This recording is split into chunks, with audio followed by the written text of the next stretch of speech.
Saat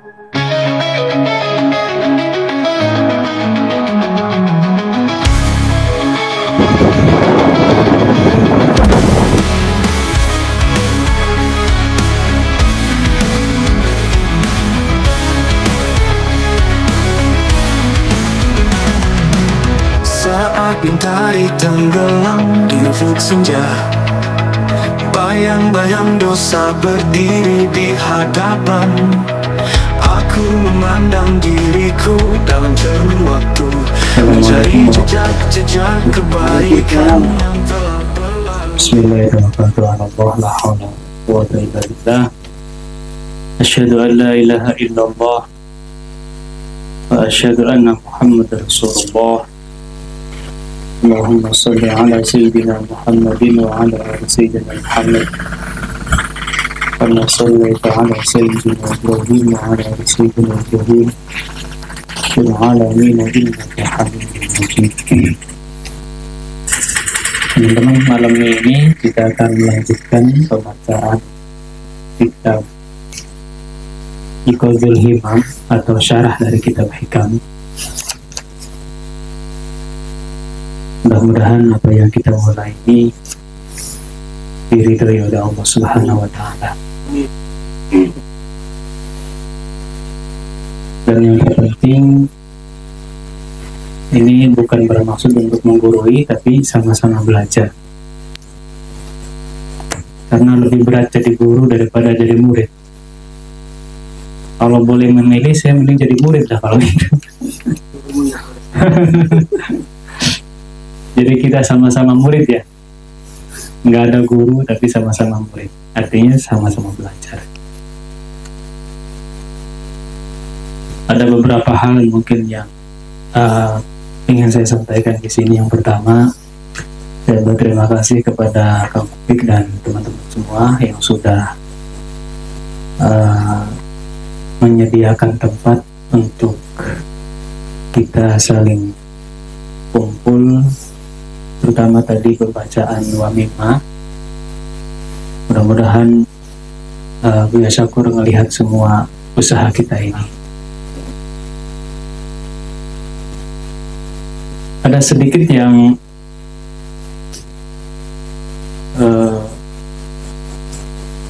perlu kita tanamkan kembali tentang zikir ya. Zikir itu ada 7 tingkatan katanya. Yang paling dasar itu adalah dzikru bil lisan, zikir dengan lisan. Seperti yang tadi kita lakukan, itu kan zikir dengan lisan. Ada suaranya. Ya. Mungkin sebagian orang berpendapat, wah berarti zikirnya masih tingkatan levelnya level dasar di SD gitu. Tapi justru zikir yang pertama ini yang tidak bisa kita tinggalkan. Az-zikru bil lisan itu adalah syarat dasar untuk bisa berzikir. Artinya tubuh kita ini, badan kita ini, jasmani kita ini sering sekali sulit untuk diperintah kalau tanpa suara.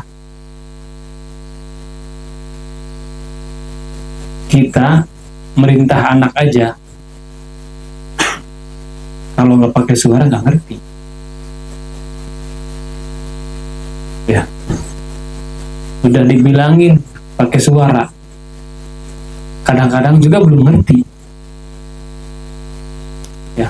Nah, tolong minta beliin telur di warung, udah dibilang begitu juga kadang nggak jalan ya, sampai dimarahin tuh baru dia agak sadar, tapi belum jalan juga. Ada yang sampai ditempeleng tuh baru jalan. Dan setiap manusia itu memang punya sensitivitas berbeda ya. Tapi umumnya manusia itu sulit untuk sadar kalau tidak diberikan perintah. Jadi dengan kata lain tadi itu yang kita lakukan, la ilaha illallah, itu untuk memerintahkan diri kita, memerintahkan badan kita, mata kita, hidung kita, kuping kita, kulit kita, semuanya supaya bergetar. Artinya apa? Diperintahkan gitu supaya ingat sama Allah. Ya karena tadi analoginya anak kecil itu pada tingkatan dasarnya kalau nggak diperintah nggak jalan. Kita nggak mungkin bisa zikir ke Allah tanpa diperintahkan terlebih dahulu. Ah udah saya mau zikirnya pakai hati aja. Ya udah saya mau pakai ruh aja. Nggak bisa. Harus ada afirmasi ke diri kita terlebih dahulu. Jadi dengan kata lain, zikir yang kita lafadzkan tadi dengan suara, dengan menggetarkan badan kalau bisa ya, sampai tubuh ini bergetar. Idza dzukirallahu wajilat qulubuhum. Orang mukmin itu ketika disebutkan nama Allah, hatinya bergetar. Bergetar itu ya artinya harus diafirmasi dulu, diperintahkan dulu terlebih dahulu. Seperti halnya wudu juga sama. Itu kan sebenarnya latihan-latihan supaya kita tuh mulutnya bersih terus, hidungnya bersih, mukanya bersih, tangannya bersih. Jadi ketika kita melakukan wudu pun kalau Buya Syakur itu kita selalu belajar untuk nasihati tangan kita, muka kita. Wahai tangan, jangan pernah melakukan dosa-dosa. Wahai mata, wahai muka, wahai kaki, semuanya. Jadi bukan bacaannya, ya memang bacaan penting ya. Tapi yang lebih penting adalah itu, latihannya itu. Zikirnya penting ya penting. Tapi bagaimana supaya badan kita ini menjawab dengan zikir itu, terkoneksi lah. Makanya ada istilah orang zikir jalan tapi dosanya jalan. Berarti mungkin maksudnya zikirnya belum dijawab oleh badannya gitu.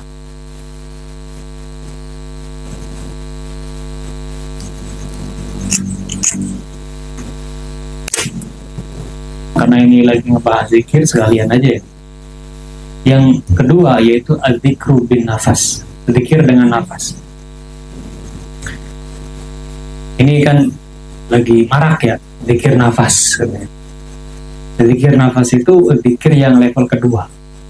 Kalau pertama tadi dengan suara, yang kedua dengan nafas. Bagaimana caranya? Banyak.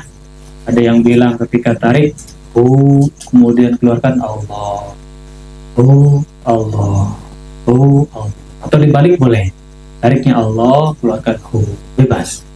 Tapi nggak ada suaranya, lirih saja. Allah, Allah. Jadi nafasnya dijadikan alat untuk berzikir. Sama seperti halnya kita menjadikan tasbih untuk alat berzikir. Kalau yang biasanya pakai tasbih, coba diganti berarti alatnya dengan nafas. Itu al-dzikru bin nafas. Jadi memanfaatkan nafas ini mulai para salikin, orang-orang yang belajar tarekat itu udah mulai naik levelnya ke dzikir nafas.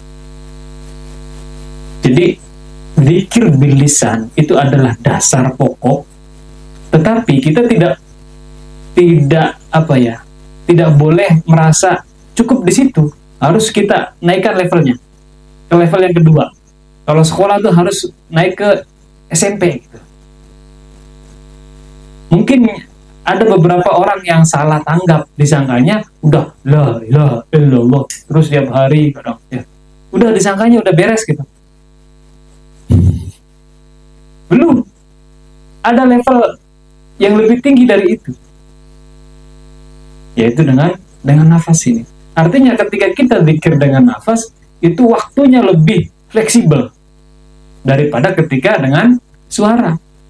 Bisa jadi ketika kita dengan suara itu ketika di musola habis sholat, ya kan, bareng-bareng, kan enak kan? Kalau di jalan, la ilaha illallah sambil jalan, ya dimarahin orang nanti. Jadi zikir dengan nafas itu lebih fleksibel, levelnya lebih tinggi dari zikir bilisan. Jadi jangan udah zikir bilisan kita udah karena saya udah zikir harus dinaikkan lagi. Masa kita udah tua sekolahnya masih SD aja? Tapi nggak bisa juga sekolah SD itu kita lompat langsung ke SMP, nggak bisa. Karena nggak bakalan bisa tadi itu. Kalau kita nggak menyuruh badan kita untuk ingat sama Allah, sulit. Makanya kenapa ada wudhu, ada sholat. Itu kan sebenarnya latihan-latihan untuk memerintahkan badan kita tunduk patuh kepada Allah Subhanahu wa Ta'ala. Kalau nggak gitu, bagaimana kita bisa menghadap Allah hatinya sementara badan kita aja nggak menghadap? Sulit. Makanya saya berkali-kali ngomong, belajar spiritual itu penting, tapi tidak dengan meninggalkan aturan yang ditetapkan oleh Allah. Syariatnya harus jalan. Kalau enggak, ya nggak bakal jalan. Semakin jauh. Ya. Makanya, tapi ada kalimat yang mungkin bisa kita tarik di situ. Kerjakanlah syariat semampunya. Artinya nggak usah dipersulit syariat itu. Yang penting kita laksanakan. Waktunya sholat semampunya. Oh, saya nggak bisa dengan pikiran nih karena saya harus kejar target, harus ngirim barang ini dan itu. Nggak masalah. Kan tadi nanti zikirnya bisa dengan nafas. Nah, itu. Nah, yang ketiga, adzikru bil qalbi. Nah, lebih naik lagi. Zikirnya dengan hati. Hati yang ngomong. Nggak ada suaranya. Udah. Hanya ada rasanya. Bergetar hati. Allah. Terus dengan selalu mengingat Allah, sadar akan Allah Subhanahu wa Ta'ala. Nah, ada 3 level zikir bil lisan, zikir bil nafas, kemudian zikir bil qalb. Selanjutnya adzikru bir ruh. Zikir dengan ruh itu adalah zikir yang sudah automatically. Artinya kalau kita sudah di level 1, 2, dan 3, maka kita akan naik ke level yang keempat, zikirnya dengan ruh. Bagaimana zikir dengan ruh? Ya nggak bisa digambarkan. Karena kita aja nggak tahu yang mana ruh. Di mana posisi ruh. Zikirnya udah otomatis gitu. Karena kita sudah berkesinambungan, zikir taib, ya. La ilaha illallah, Allah. Dengan sendirinya, ruh itu akan ikut berzikir. Sadar kepada Allah Subhanahu wa Ta'ala. Kemudian yang selanjutnya, yang ke-6, yang berapa tadi? Yang keempat ya, yang kelima adzikru bisir. Ini juga lebih tinggi lagi. Sir kita yang berzikir. Ya, sir itu kalau biasa mengartikan palung hati yang terdalam. Ada istilah kolbun ya, hati. Ada istilah fuadun ya, hati juga bahasa Indonesianya. Ada istilah sir. Ya, itu juga, cuman levelnya berbeda. Ya, seperti halnya kita mengenal istilahnya ada 7 lapis langit, ada 7 lapis bumi. Di mana ya nggak tahu. Tapi itu ada gitu. Ada level-levelnya. Yang keenam, adzikru al-khauf bil khauf. Zikir yang samar. Terus yang ke-7, adzikru akhfal khauf ya. Yang lebih samar lagi. Rahasia. Bisa diartikan itu adalah zikir alam semesta gitu. Zikir yang ya semuanya berzikir. Tapi kalau kita tidak melalui 1, 2, 3, 4, 5, itu nggak bakalan paham bahwa ternyata semua alam semesta ini berzikir. Kita akan paham itu ketika sudah melewati tahapan tadi. Makanya ada orang ngomong itu semuanya berzikir loh. Oh, berarti tingkatannya ada tinggi. Karena kita nggak mungkin bisa mendengarkan mereka berzikir kan. Itu kan rahasia, artinya itu rasa yang bisa merasakan. Seperti angin meniupkan daun-daun, itu kan berzikir juga. Ya. Oke. Itu sedikit tentang berzikir. Ngajinya kok nggak jalan-jalan ini? Saya ngaji tuh gimana ya Om ya? Kalau nggak dibahas itu kayaknya apa ya? Ada yang janggal gitu. Jadi saya pengen tuh kira-kira setiap kalimat atau setiap yang kita lalui itu kita bahas gitu.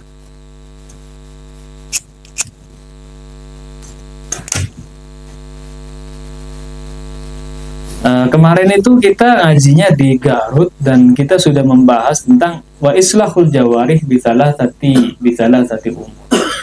Mungkin di highlight sedikit ya, bahwa membersihkan anggota zahir itu dengan 3 cara. Yang pertama taubat, yang kedua takwa, yang ketiga istiqomah. Kemarin kita bahas itu. Kalau yang ketinggalan mungkin dilihat aja di YouTube-nya ya.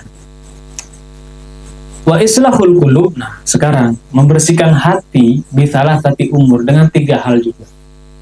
Yang pertama bil ikhlas. Ikhlas. Ya. Ikhlas ini luar biasa. Sulit. Harus dengan latihan. Orang nggak mungkin bisa langsung ikhlas tanpa diuji dulu. Orang nggak mungkin bisa bersyukur tanpa diuji dulu. Jadi semua pelajaran-pelajaran itu baru bisa kita rasakan setelah kita mengalami ujian. Saya kan ikhlas. Oh, belum tentu. Mungkin ikhlas saja di mulut. Ketika kita membantu orang lain, terus ikhlas kan nih? Ikhlas. Dia bener aja sih. Bener nggak? Ya, syariatnya bener dong.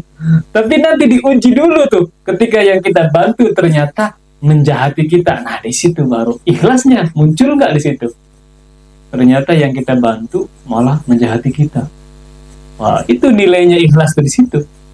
Kalau tadi ngomong ikhlas kan nih? Ikhlas ya. Itu hanya sopan santun aja. Syariat aja. Tapi nilainya nggak di situ. Setelah diuji dan teruji, ya, terbukti dia ikhlas lillahi ta'ala, nggak pernah menyesal. Ternyata yang kita bantu orangnya menjahati kita, ya, nggak membantu kita ketika kita lagi kesulitan juga. Kita nggak pernah ada penyesalan sedikit pun, ya udah. Karena niatnya juga lillahi ta'ala. Nah, itu baru benar-benar teruji, ikhlas. Itu membersihkan hati yang pertama dengan ikhlas, wasidq. Kemudian kejujuran, ya, kebenaran, kejujuran, jujur dengan diri sendiri, jujur dengan orang lain, benar. Sidq itu artinya benar, ya. Lurus lah.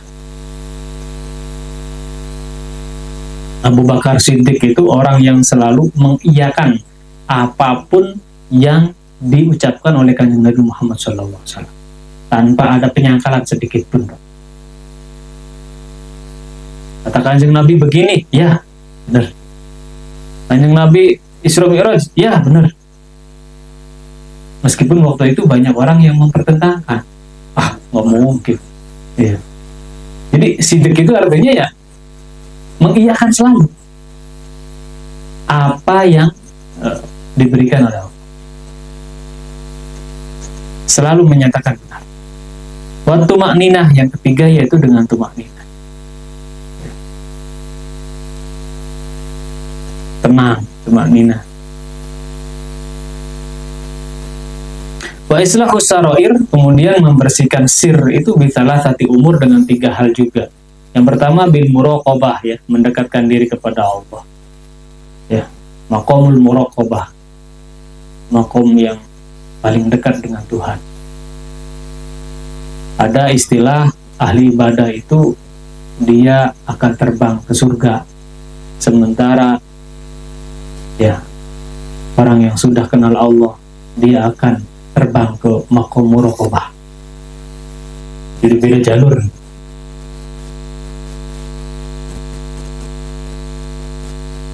Meskipun kelihatannya lebih menggoda yang al-jannah, ya. Karena kelihatan kan, ya itu kepentingan jasmani kita. Ilmu itu ada syariat, thariqat, ma'rifat. Ini ada yang banyak kebalik juga nih. Kemarin saya bikin lagu, ya, kemudian ada yang ngomong harusnya aturannya tuh syariat, thariqat, hakikat, ma'rifat. Ya, ada yang ngomong begitu, ya. Kenapa saya mengatakan syariat, torekot, marifat, hakikat sesuai dengan apa yang disampaikan oleh Syekh Abdul Qadir Al-Jailani di dalam kitab Sirrul Asrar. Pertama itu syariat, torekot, makrifat, kemudian hakikat. Syariat, torekot, makrifat ini masih ada kepentingan jasmani di dalamnya. Syariat itu ya akan diberikan pahala oleh Allah, yaitu jannatul ma'wa. Ya. Tapi ada godaannya, yaitu meninggalkan larangan dan tidak menjalankan perintah Allah, yang melakukan larangan Allah. Jadi selalu ada syariat itu, yaitu godaannya itu kalau masih di level syariat. Level torekot ini sebenarnya adalah syariat yang batin. Jadi ada istilah syariat zahir, ada istilah syariat batin. Syariat batin ini namanya torekot. Jadi masih syariat juga gitu. Torekot kan jalan. Ada jalan umum, ada jalan kecil atau jalan pintas gitu, jalan bentang. Ada jalan umum, ada jalan tikus gitu. Tapi syariat juga masih. Ya. Nah, nanti ada torekot batin. Nah, ada jalan yang lebih tersembunyi lagi, yang orang banyak nggak tahu gitu. Jalan tikus lah itu. Itu namanya ma'rifat. Torekot batin itu ma'rifat. Kalau torekot, ya, ini godaannya, dia akan mengaku menjadi wali atau menjadi nabi. Ya, godaannya, torekot itu selalu seperti itu. Kalau kita sudah merasa puas di level torekot, maka biasanya dia akan mengaku dirinya menjadi wali atau nabi. Nah, kemudian yang marifat, ada godaannya juga. Godaannya apa? Dia akan mengaku dirinya menjadi Tuhan. Karena sudah marifat kan? Marifat kan sudah kenal. Tapi kalau masih merasa puas di situ, dia akan tergoda juga yaitu mengaku dirinya menjadi Tuhan. Karena dia mengetahui akan rahasia sesuatu. Nah, bagaimana caranya supaya kita tidak tergoda dengan semua itu? Nah, kita harus naikkan lagi levelnya di hakikat. Yang mana ya keuntungannya adalah al-muraqabah billah, di maqam muraqabah kepada Allah Subhanahu wa taala. Kalau ma'rifat, dia akan mendapatkan jannatul firdaus. Masih surga-surga kene gitu. Tapi ya luar biasa gitu. Orang yang sudah dapat surga itu luar biasa ya. Kalau kita mah belum tentu ya. Tapi kan ya nggak ada salahnya juga kita belajar gitu untuk menjadi orang yang benar-benar lillahi ta'ala, bisa sampai kepada tingkatan hakikat. Jadi kalau hakikat itu adalah kepentingan ruhani kita, yang hakikatnya dia ingin selalu dekat dengan yang menciptakannya. Hakikat. Nggak ada kepentingan untuk jasmaninya. Kalau torekot, syariat, torekot, marifat masih ada kepentingan untuk jasmaninya. Ya. Ruh itu udah nggak butuh makan, nggak butuh kawin, nggak butuh apa-apa. Udah nggak pengen surga lah. Pengennya apa gitu? Ya dia pengen kembali kepada yang menciptakannya. Kalau jasmani kita kan enggak. Benar nggak Pak? Jasmani kita kan tetap pengen yang enak-enak kan? Apapun itu bentuknya ya. Tetap aja intinya itu adalah kepentingan jasmani. Termasuk nanti di surga ada cewek-cewek yang cantik-cantik. Ya bener.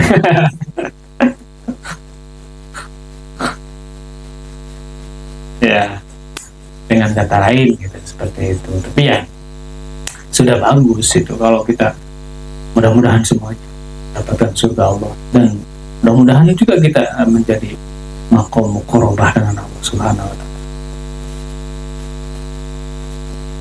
Membersihkan sarair itu yang pertama dengan muraqabah wal musyahadah, ya, maqam musyahadah, ya, menyaksikan yang diciptakan oleh Allah. Wal ma'rifah, kemudian dengan ma'rifah. Wah, ini berat-berat semua ini. Ya, nggak masalah ya. Namanya juga ngaji ya. Namanya juga ngaji. Apakah kita sudah sampai ke sana? Ya, masih jauh. Biasakan berat, ada ringan. Iya.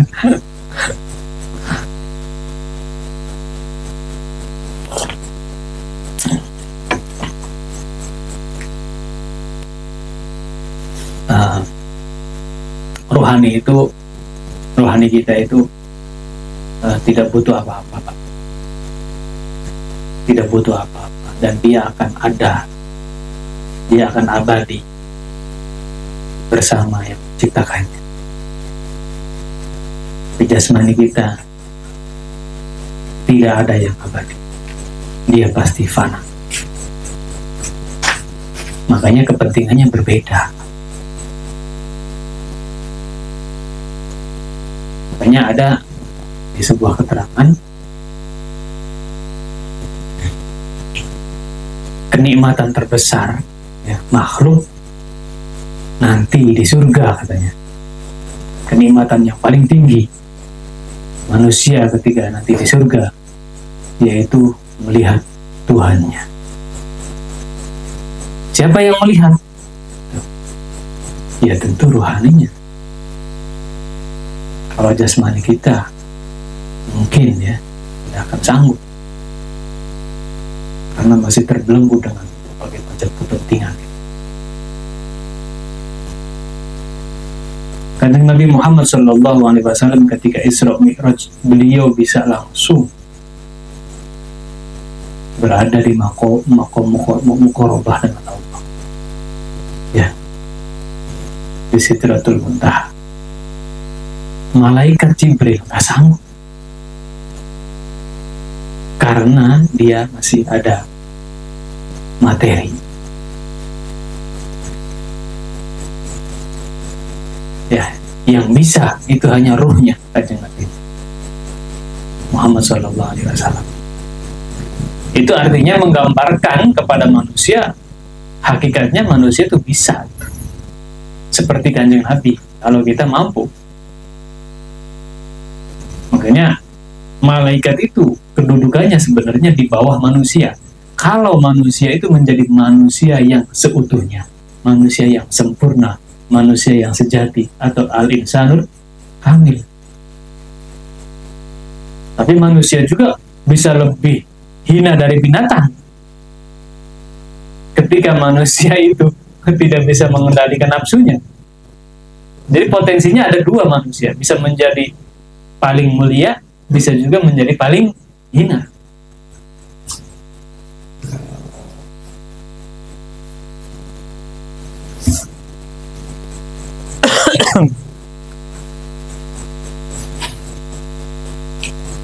Autaqul, ya, atau istilah lain, ini masih membahas tentang bab yang pertama sebenarnya.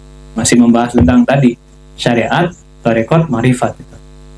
Autaqul islahu dzawahir bijtina bin nawahi. Atau dengan kata lain atau bahasa lain atau istilah lain, membersihkan zahir itu caranya yaitu dengan menjauhi larangan.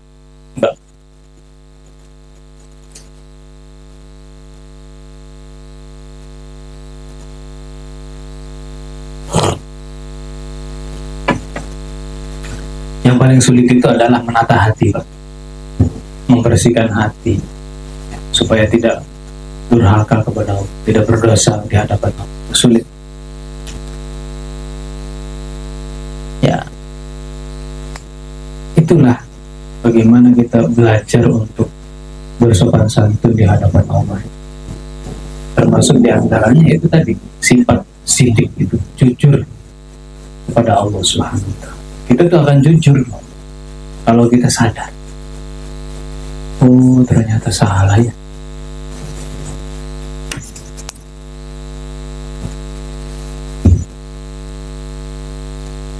Seberapa menit?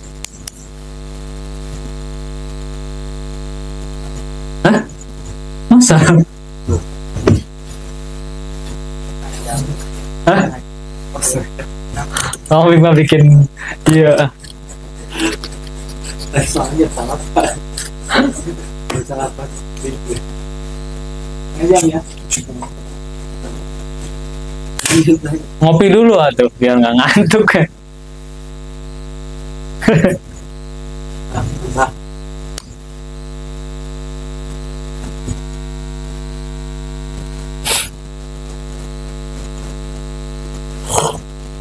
Nah, ini yang paling penting. Wala yasihu al-intiqal ila maqamin hatta yuhaqqiqu maqablah. Kita nggak boleh pindah dari satu kondisi ke kondisi yang lain. Dari makom satu ke makom yang lain. Sebelum kita benar-benar mapan di makom yang pertama. Hatta yuhaqqiqu maqablah. Jadi jangan gampang ngerasa puas gitu. Ah, udahlah. Saya udah nyampe nih kayaknya. Saya mau naik nih levelnya gitu. Jangan. Kenapa? Faman asyraqat bidayatuhu asyraqat nihayatuhu. Karena siapa yang pada awalnya itu sempurna, ya, gemilang, ya, artinya sukses gitu. Maka asyraqat bidayatuhu. Pada akhirnya dia akan gemilang juga. Kalau awalnya aja masih bingung, ya selamanya dia akan bingung.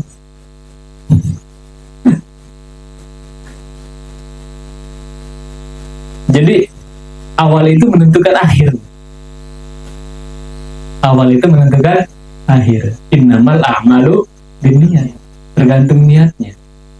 Harus diperbaiki dulu. Fala yantaqilu ila amalit thariqah hatta yuhaqqiqu amal syari'ah. Kita nggak boleh pindah ke amal thariqah sebelum kita tahqiq di amal syariat. Biasakan dulu syariatnya, baru masuk ke thariqahnya.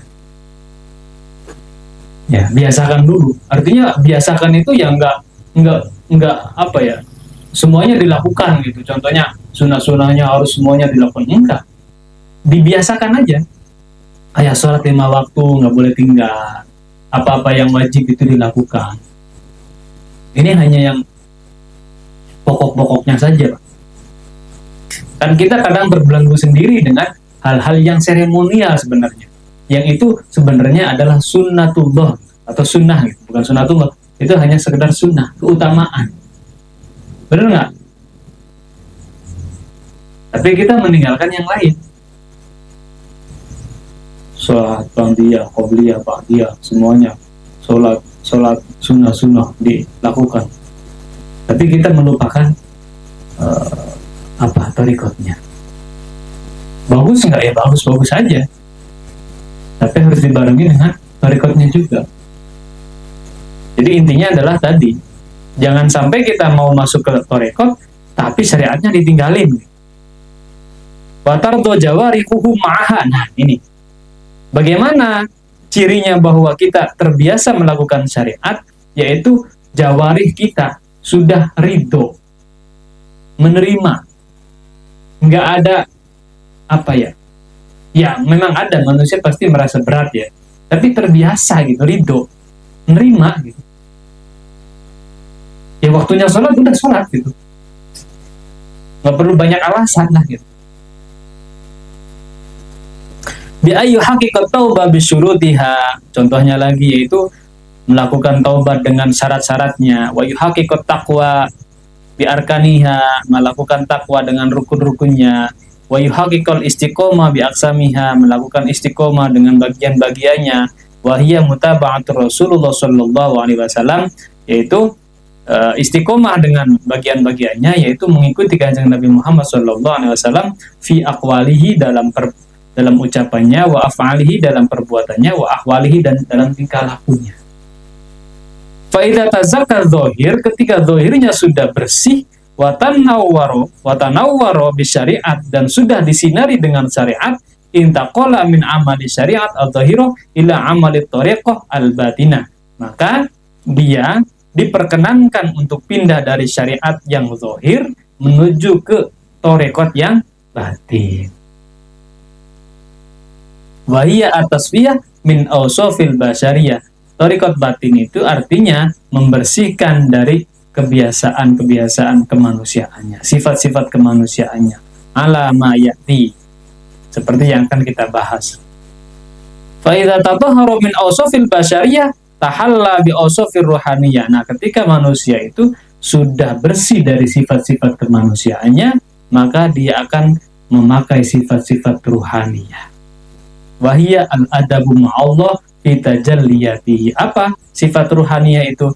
Yaitu bersopan santun dengan Allah Subhanahu wa ta'ala. Sopan santun, balik lagi ke adab. Tapi bukan sopan santun dengan manusia ya. Itu bisa jadi hanya basa-basi saja. Benteng gitu. Di depan orang mah, di belakang mah, wah ngegerutu gitu. Ya kan? Ya, kalau sopan santun sama manusia kadang-kadang bisa dimanipulasi gitu. Biar kelihatan orang yang baik gitu. Padahal, oh dia tuh ngomongin orang lain gitu, di belakangnya. Yang terpenting itu bersopan santun di hadapan Allah Subhanahu wa ta'ala. Kalau orang sudah sopan santun di hadapan Allah, gak mungkin ketika dia punten di hadapan orang terus di belakangnya ngomongin gitu, gak mungkin. Karena dia sadar, inilah bersopan santun dengan Allah. Ketika dia menghormati orang lain, betul-betul menghormati, tulus gitu, bukan dibuat-buat.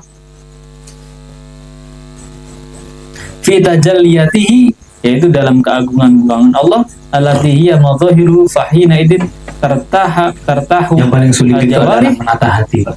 Minat ta'ab wa ma baqiya hati al supaya tidak sunul adab, durhaka kepada Allah, tidak berdosa. Kalau sudah seperti itu, maka rohnya akan menjadi apa namanya? Bagaimana kita menjadi nikmat dalam kondisi yang sangat luar biasa, termasuk diantaranya itu tadi kehilangan dari kesengsaraan, dan dia akan punya kita tuh akan jujur yang luar biasa di hadapan. Kalau kita sadar, oh ternyata salah ya.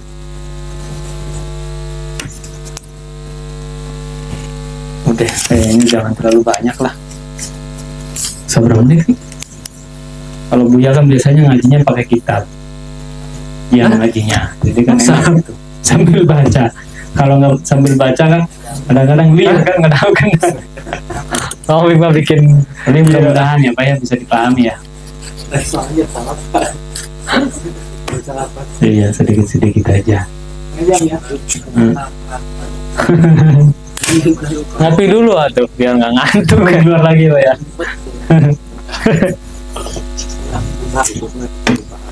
Nah, ya. Ya yang susah itu sebenarnya prakteknya. Kalau teori mah gampang. Nah, ini yang paling penting. Wala yasihu al-intiqal ila maqamin hatta yuhaqqiqu maqablah. Kita nggak boleh pindah dari satu kondisi ke kondisi yang lain. Dari makom satu ke makom yang lain. Sebelum kita benar-benar mapan di makom yang pertama. Hatta yuhaqqiqu maqablah. Jadi jangan gampang ya saling mengisi waktu. Ngerasa puas gitu. Ini juga merupakan salah satu ikhtiar kita untuk saya mau naik levelnya, bukan hal-hal yang negatif. Jangan. Kalau nggak dipaksa, kenapa? Man asyraqat bidayatuhu asyraqat nihayatnya ke sana lah. Karena siapa yang pada awalnya itu sempit,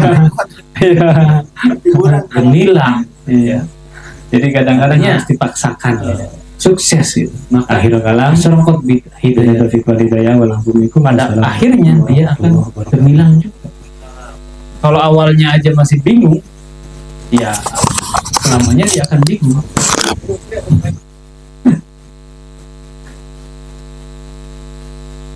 Jadi awal itu menentukan akhir. Awal itu menentukan akhir. Innamal a'malu binniyat. Tergantung niatnya. Harus diperbaiki dulu.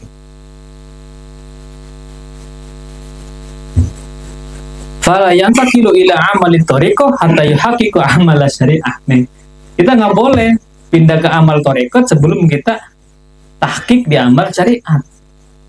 Biasakan dulu syariatnya, baru masuk ke thariqahnya. Ya, biasakan dulu. Artinya biasakan itu ya nggak apa ya, semuanya dilakukan gitu. Contohnya sunah-sunahnya harus semuanya dilakukan, enggak. Dibiasakan aja. Kayak sholat 5 waktu nggak boleh tinggal.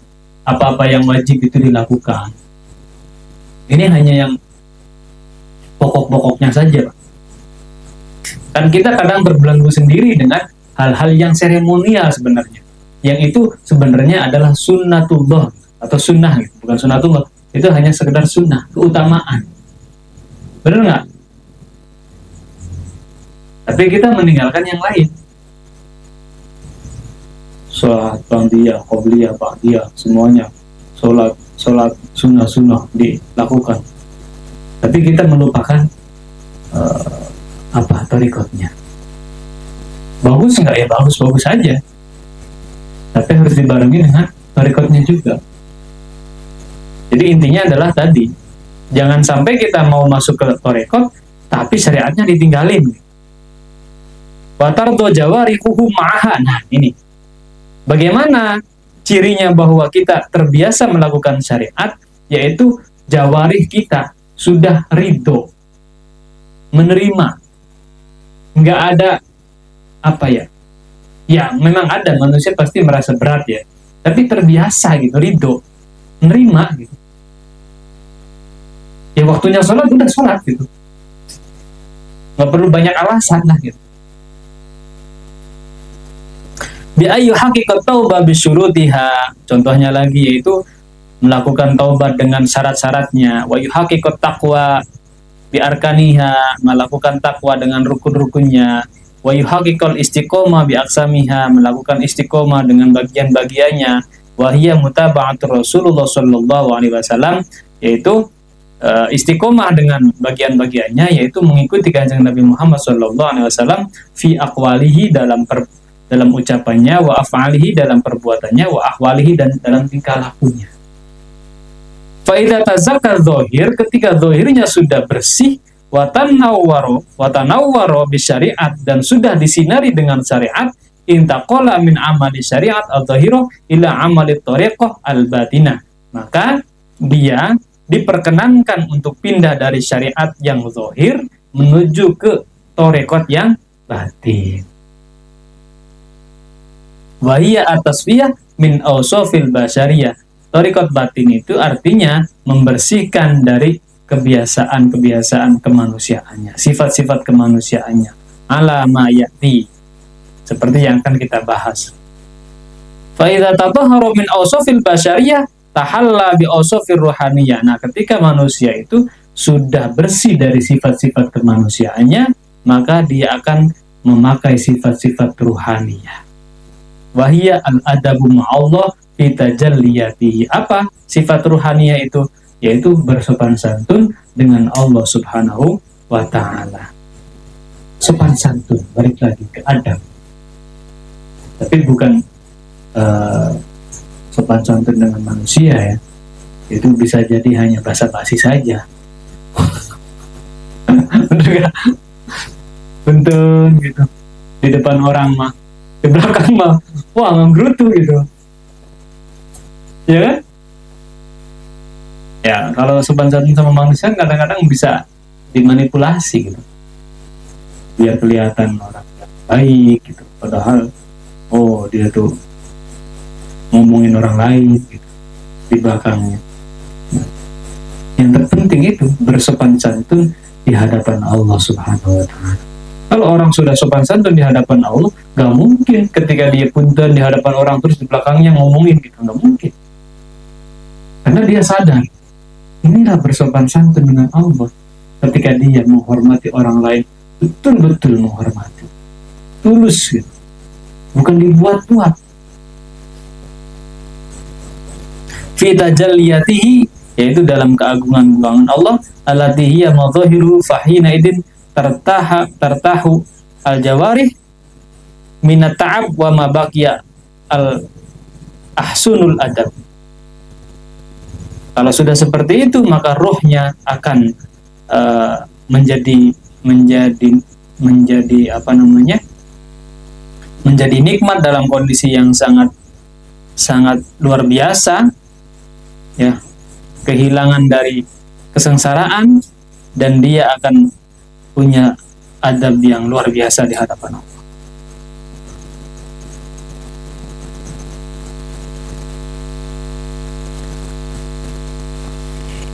Udah, kayaknya jangan terlalu banyak lah.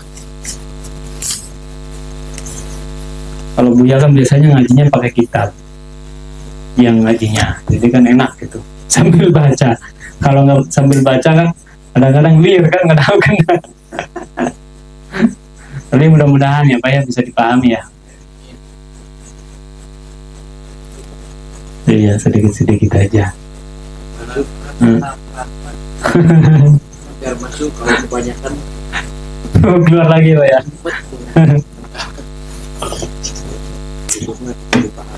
Ya. Ya, yang susah itu sebenarnya prakteknya. Kalau teori mah gampang. Yang susah itu mengamalkannya. Ya udah, mungkin untuk kajian malam ini kita tutup ya. Mudah-mudahan kita bisa istiqomah,